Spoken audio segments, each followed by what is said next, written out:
ginger pieces that I put in a shallow bowl. I'm trying to get them to all do like this one, so that come maybe January, February, we'll see. It may take a while. Ginger's very slow, but it's a healthy thing. It's a root, but it's a healthy thing. What I want to talk about is not ginger necessarily, but we need every advantage we can get in the day and age that we live in for our health.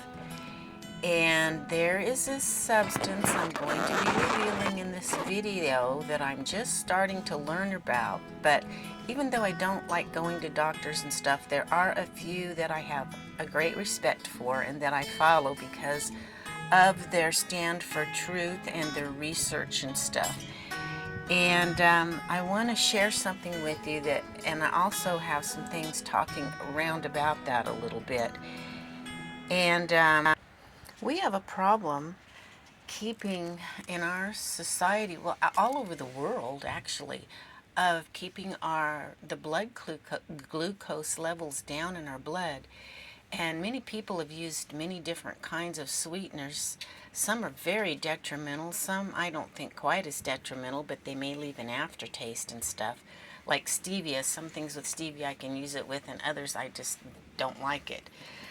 But nevertheless, we've got, and then eating all the time, all day, keeps our glucose up, which is bad. Fasting is really, really good if we can learn to fast, or at least have several hours between our meals. But there is a sweetener now that they're looking into that may actually be beneficial, and I'm really excited. I would still say not to use it, just my own personal, this is not verified by the doctors I've been listening to and stuff, my own personal thing I would add to that is I wouldn't use a lot of it. Maybe occasionally in your coffee, tea, or whatever. And I haven't got it yet, but I am thinking about it because I definitely do have a problem. And most people in the world do nowadays. So we need to be mindful of glucose. Being aware of glucose, I think that kind of got cut off on that last section of video. But anyway, your glucose levels can do a lot of damage in your body. And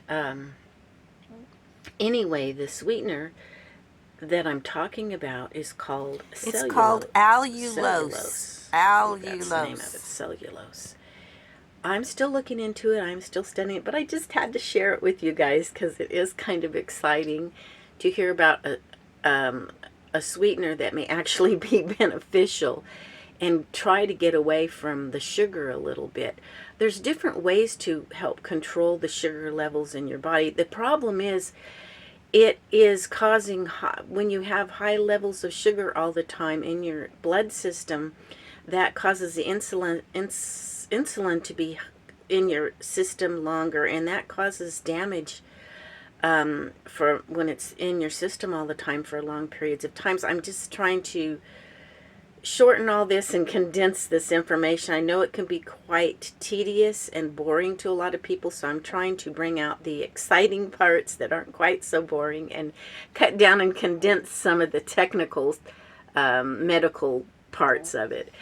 There's many herbs that are really good to help control see, we have to use kind of an all-around conglomeration of things to fight to keep our health. We've really got to. One of the most important things that you can have is your health, as far as this physical body and this physical life. The most important overall is spirituality, your relationship to God through Jesus Christ. But right now, I'm trying to discuss this on the physical level so we have health to do things for the Lord and feel good and feel like being a light in this world that we're in. But anyway, okay, in this jar is a combination of black tea, green tea, and chamomile. And those three are this is pretty concentrated. I poured some out of the jar and added some more hot water with it to lighten it up. Being real strong, it's really bitter, I think, especially because green tea can be kind of bitter.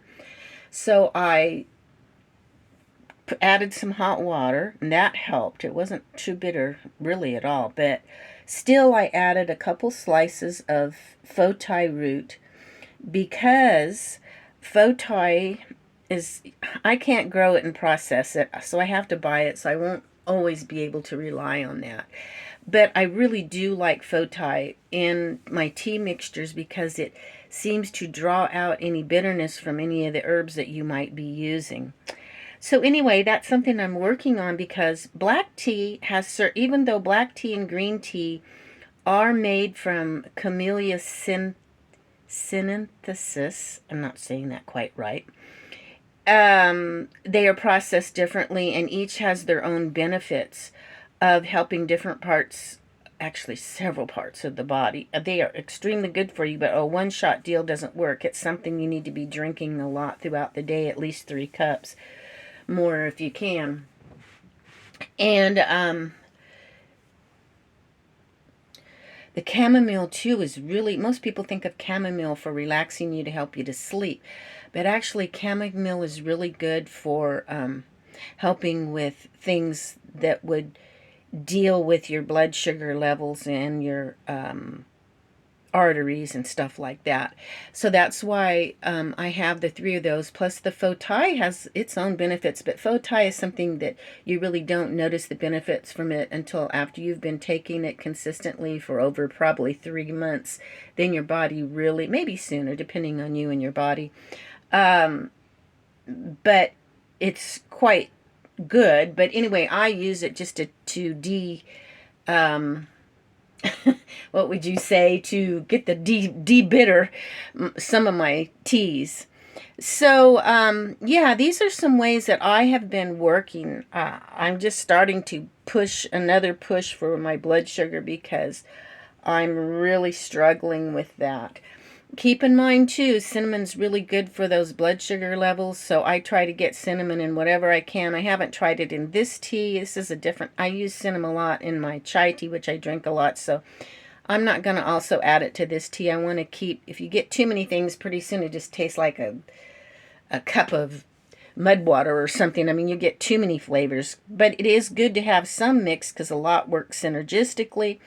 And I just wanted mainly these 3 because they're so beneficial. I'm not sure what the synergistic effects are. I haven't studied that on these particular 3 with each other.